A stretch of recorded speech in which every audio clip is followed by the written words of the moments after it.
Alhamdulillah Rabbil Alamin. Asyhadu an la ilaha illallah wahdahu la syarika lah qayyumus samawati wal ardin. Wa asyhadu anna sayyidana wa nabiyyana Muhammadan abduhu wa rasuluhu al-mab'utsu rahmatan lil alamin. Allahumma shalli wa sallim afdhalus salati wa akmalus taslim ala sayyidil awwalin wal akhirin akramis sabiqin wal lahiqin nabiyina wa habibina wa syafi'ina wa qurrati a'yunina wa imamina wa maulana Muhammad sallallahu alaihi wasallam wa ala alihi wa sahbihi ajma'in wa ba'd. Kita bersyukur kepada Allah Subhanahu wa taala, bertahmid kepada Allah, alhamdulillah. Bertahmid kepada Allah, alhamdulillah. Bertahmid kepada Allah artinya kita segala puji kita arahkan hanya kepada Allah. Adapun manusia, pujian terhadap manusia terbatas. Karena manusia punya kebaikan juga dalam waktu yang sama punya kekurangan.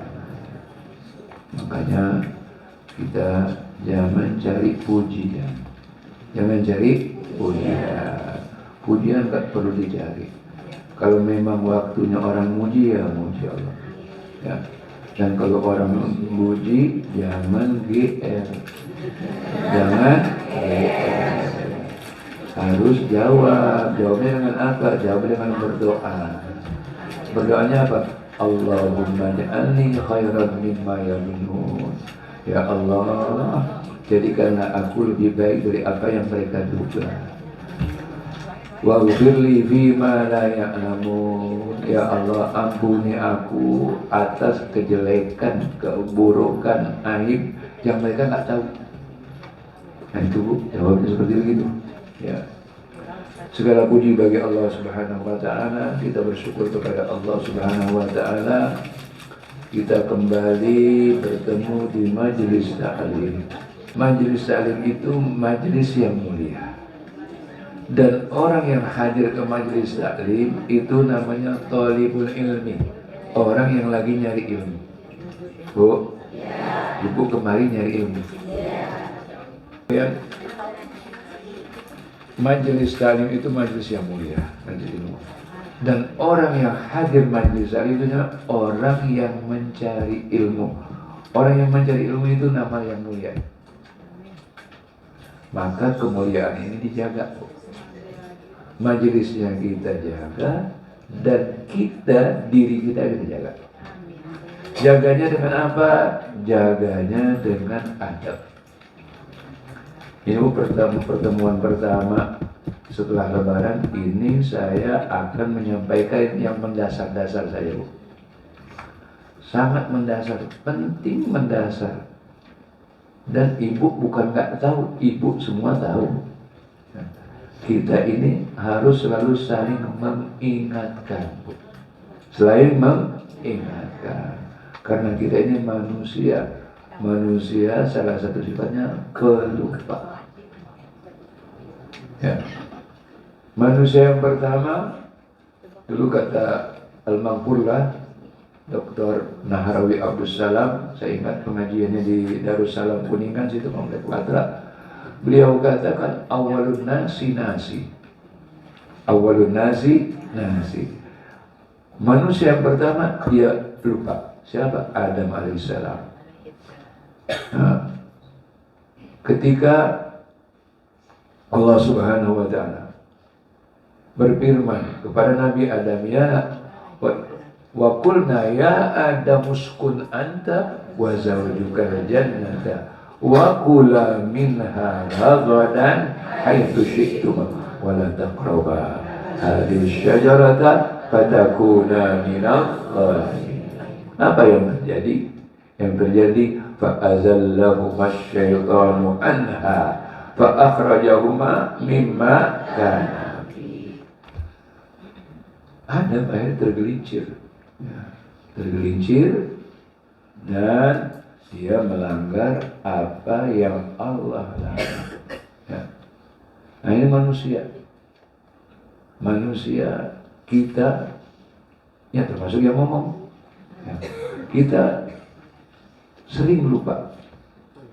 Nah, makanya selalu diingatkan, dan Allah berfirman, wa dzakir fa inna dzikra tanfa'ul mu'minin. Adab di dalam majelis ilmu, Ibu sekalian. Pertama, ilmu ini mulia. Ilmu itu bersumber dari Allah. Ilmu bersumber dari Allah. Kita belajar dari guru kita. Guru kita dari guru dia. Gurunya terus nyambung sampai kepada tabi'in. Ya, tabi'in dari sahabat dari Nabi kita Muhammad sallallahu alaihi wasallam. Nabi kita dari Jibril alaihis, Jibril dari Allah Subhanahu wa taala. Itu ilmu itu.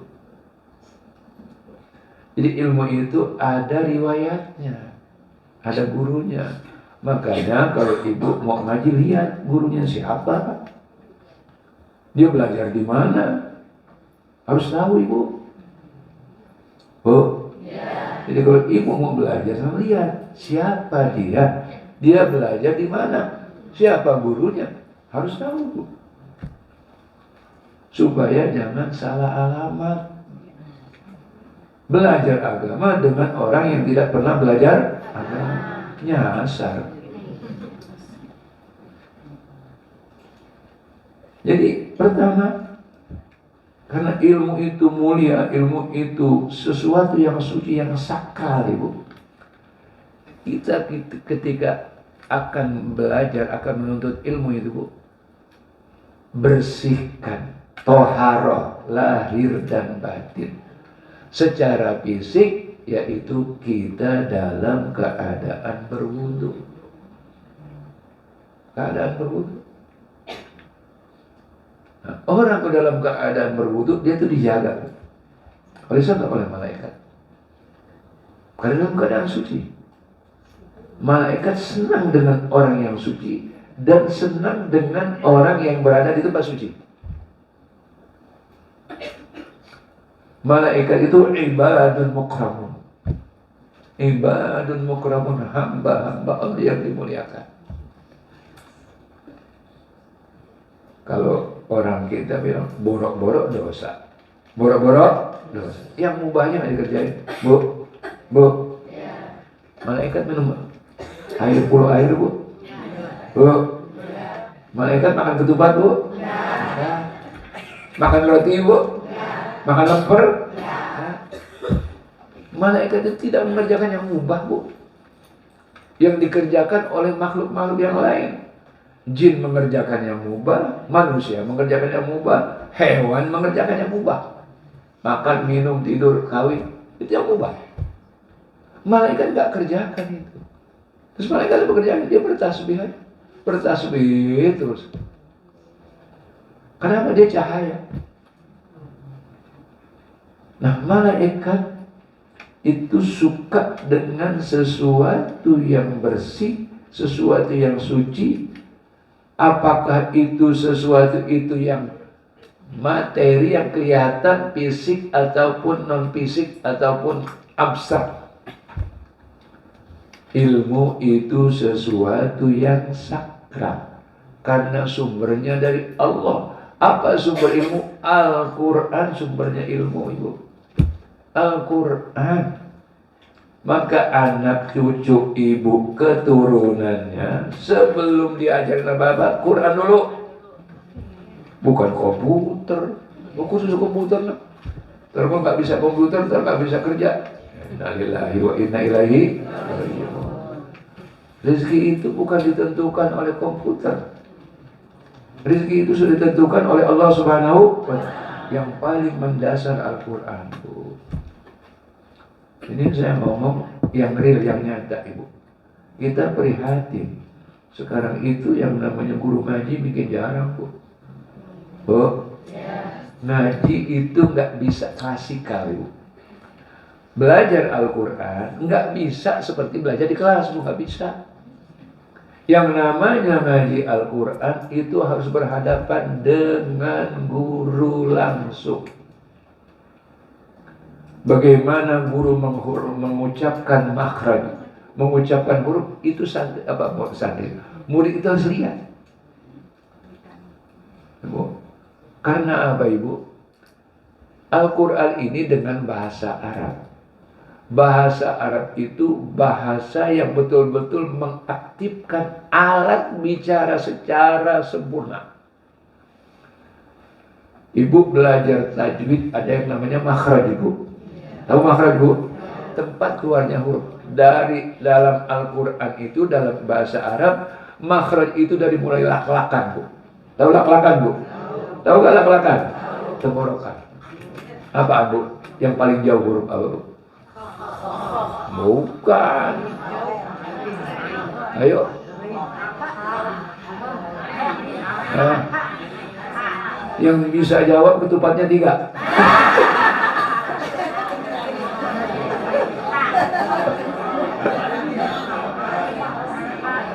Ibu, huruf yang paling jauh itu ain.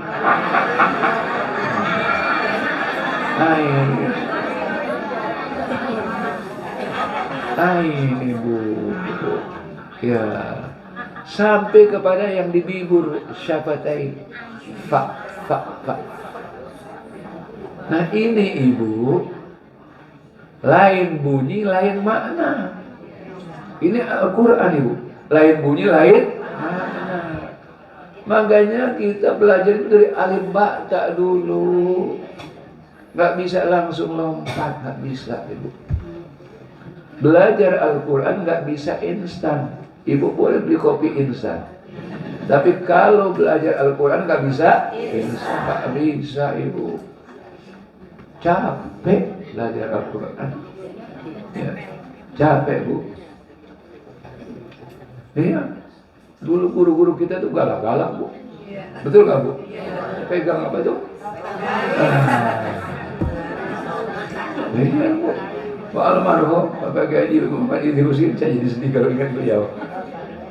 Itu galaknya luar biasa kalau ngaji. Tapi semua jadi bisa. Muridnya nggak ada yang nggak nangis. Ya. Jadi kalau digebrak meja, ya itu nggak cukup dengan gebrak meja.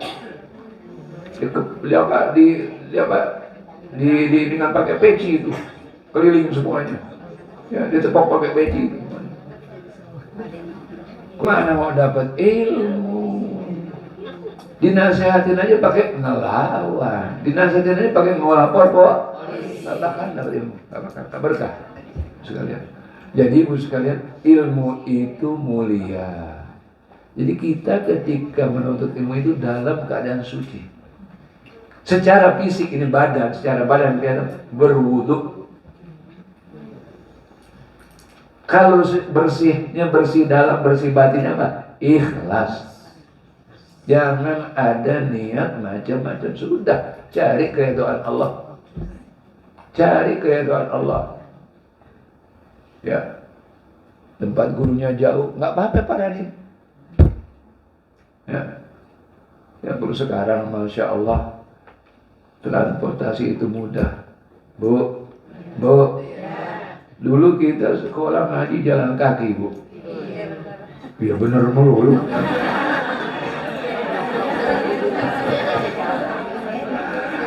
Nggak pakai sendal Bu. Nggak pakai sendal. Kalau hujan kita ambil daun apa Bu? Daun pisang orang Bu. Iya. Daun pisang nggak ada daun apa Bu? Jaga daun talas tuh yang lebar kan? Ya Allah Ibu, Masya Allah. Nggak pakai tas, kita masukin kantong plastik Bu. Betul Bu?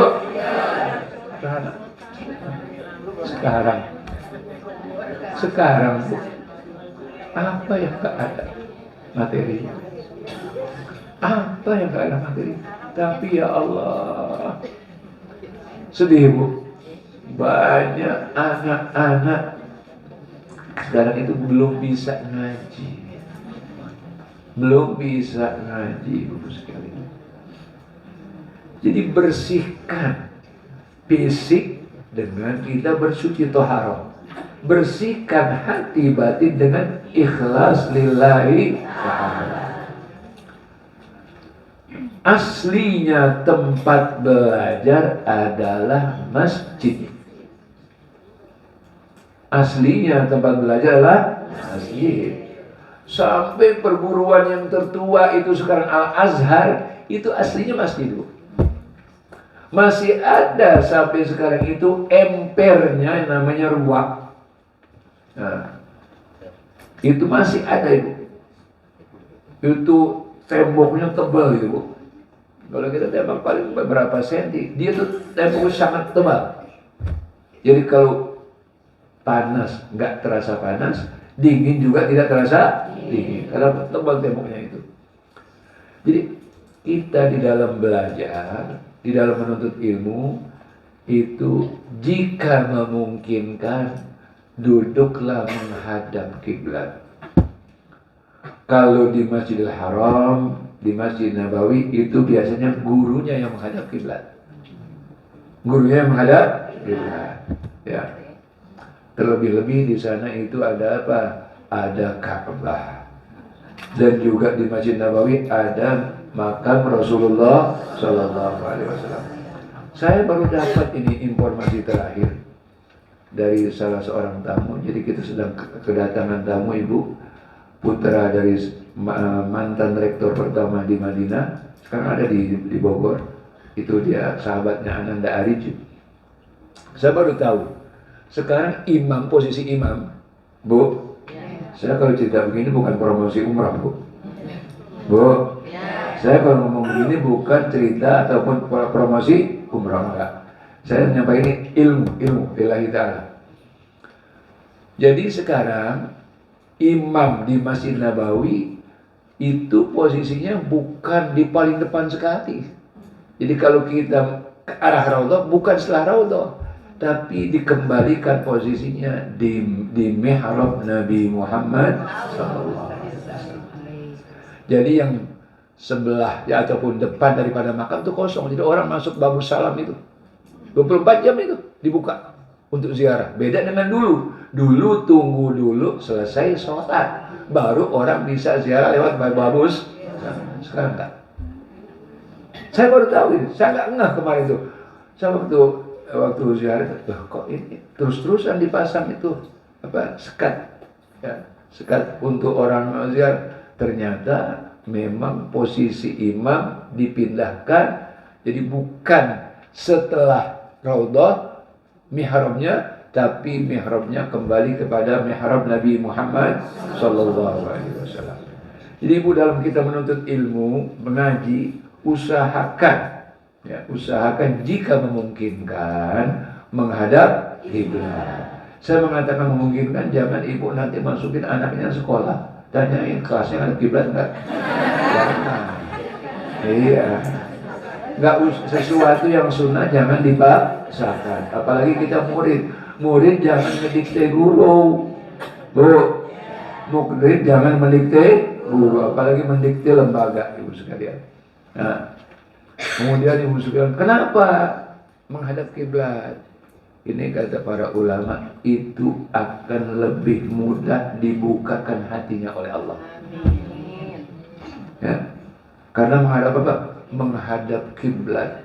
Kiblat itu Ka'bah tidak pernah kosong. Tidak pernah nggak ada orang yang nggak tawaf. Jadi nggak pernah kosong dari orang tawaf. Terus-terusan tawaf. Kalau manusia udah nggak ada yang tawaf, akan tawaf hewan-hewan. Itu kan dalam riwayatnya begitu. Kalau sampai Ka'bah itu kosong dari manusia, nggak ada yang tawaf, maka yang akan tawaf apa? Hewan. Kalau malaikat itu sudah waktu, Bu. Kenapa di Ka'bah di Masjidil Haram itu doa mustajab? Karena banyak malaikatnya. Karena banyak malaikatnya. Setiap malaikat yang ditugaskan oleh Allah, ya, turun ke bumi, dia sebelum melaksanakan tugas, dia memakai ihram dan dia tawaf selama 14 hari non-stop. Malaikat. Ya. Makanya jaga niat. ketika berada di tanah suci jangan ada niat buruk, jangan ada niat jelek. Baru berniat saja langsung dibayar kontan oleh Allah Subhanahu wa Ta'ala. Dan duduklah di majelis itu dengan sopan dan dengan tenang. Duduk di majelis dengan sopan dan dengan tenang. Adab dan sakinah. Dan jangan usir. Jangan usir, jangan iseng, Ibu. Ya. Guru lagi nerangin, ya. Dia main HP. Bu, dulu lagi main, dimainin brosnya. Oh, di sini nggak ada di sini. Nggak ketahuan. Sudah. Jadi sopan dan sakinah. Dan jangan melakukan sesuatu yang tidak ada hubungannya. Nah ini Bu, jangan tersinggung Bu ya. Bu jangan tersinggung Bu. Jangan berbisik dengan yang di sampingnya.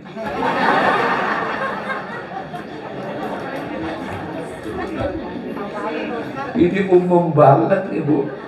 Bu, jangan ngomong dengan yang di samping. Lu berbisik-bisik nggak boleh.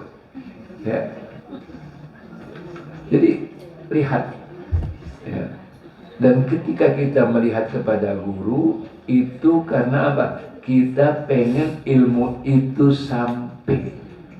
Supaya ilmu itu kita sampai. Ya. Ya.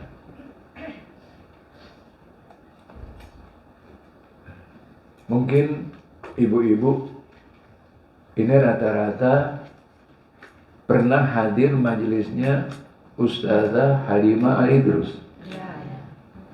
Bu, saya dengarin dari ceramah beliau. Kenapa? Beliau kalau ceramah depan ibu dibuka hijabnya, betul Bu? Ya. Saya nggak pernah lihat. Nggak pernah. Ya. Kenapa? Nah ini kan saya dengar langsung dari ceramah beliau. An-nazar fihi sir. Pandangan itu ada rahasianya.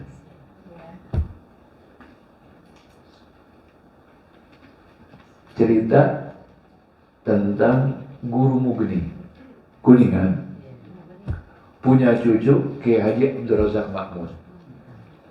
Ya. Kiai Abdul Razak Makmun itu cucu daripada Guru Mugni. Ini cerita daripada orang tua.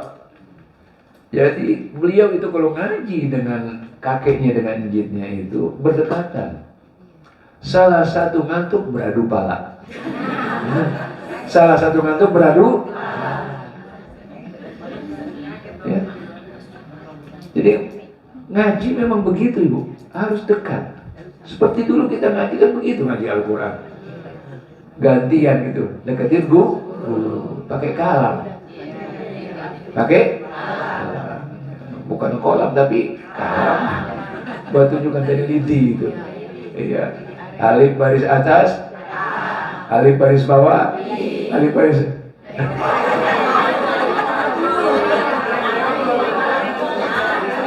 Diejak kayak gitu Ibu. Belajar seperti begitu. Itu namanya belajar Ibu. Hujan gak langsung deras. Hujan harus diawali dengan gerimis. Kalau hujan langsung deras cepat berhenti. Jadi segala sesuatu itu bertahap, apalagi ilmu, Ibu sekalian. Ya.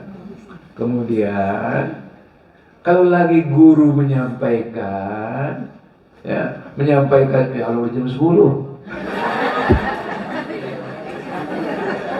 Pas tengok jam 10, ya Allah. Ya Allah baru sedikit. Lanjut atau bukan nih? Bener Bu. Ditanggung satu paragraf. Jadi kalau guru sedang menyampaikan, di tangan kita ini ada kitab. Nggak ada hubungannya dengan apa yang disampaikan. Jangan dibuka-buka. Jangan dibuka. Jadi jangan sibuk dengan sesuatu yang nggak ada hubungannya. Ya. Dengarkan dulu sekalian. Yang disampaikan itu didengarkan. Dengarkan. Ya. Dan kepada guru mentakzim, menghormati pada guru. Kenapa?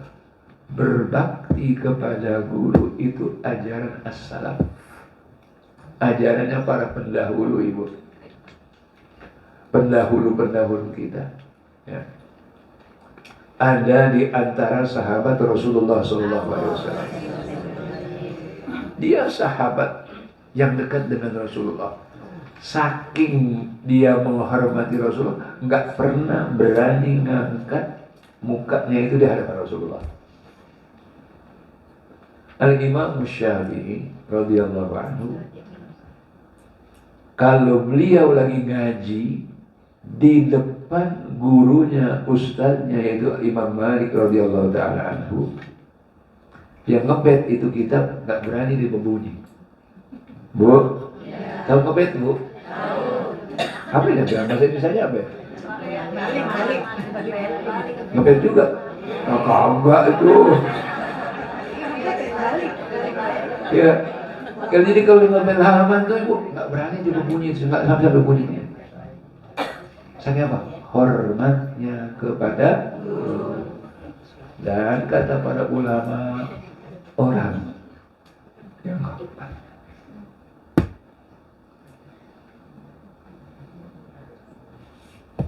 kepada guru, ilmunya barokah. Amin.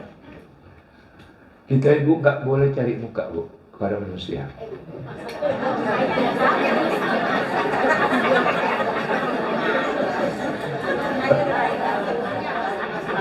Bu, kita nggak boleh cari muka kepada manusia kecuali dua. Kepada orang tua dan kepada guru. Cari ridho orang tua, cari ridho guru. Kerjain sesuatu yang bikin orang tua senang, bikin guru senang. Ya. Ini ajaran Ibu. Ini ajaran, ini ajaran, dan ini rahasia keberkahan. Rahasia keberkahan seorang murid ada pada ketaatannya, kepatuhannya, dan baktinya kepada guru. Karena Ibu sekalian, guru itu derajatnya hanya bedanya satu tingkat dengan Nabi. Jadi kata salah seorang penyair di Mesir, itu Syauqi, mengatakan, qum lil muallimi wa bdhulit tabjila kadal muallimu an yakuna rasulah. Bangun, berdiri, hormati, muliakan guru. Muliakan guru. Karena guru itu tingkatannya hanya beda selevel dengan Nabi. Dan Nabi kita Muhammad SAW, di antara salah satu tujuan beliau diutus, kata beliau, innama bu'ithu mu'alliman. Innama bu'ithu mu'alliman. Mungkin ibu-ibu lebih sering mendengarkan innama bu'ithu liutamima makarimah. Ada hadis lain, ya, bunyinya hampir sama tapi ujungnya beda, yaitu innama bu'ithu mu'alliman.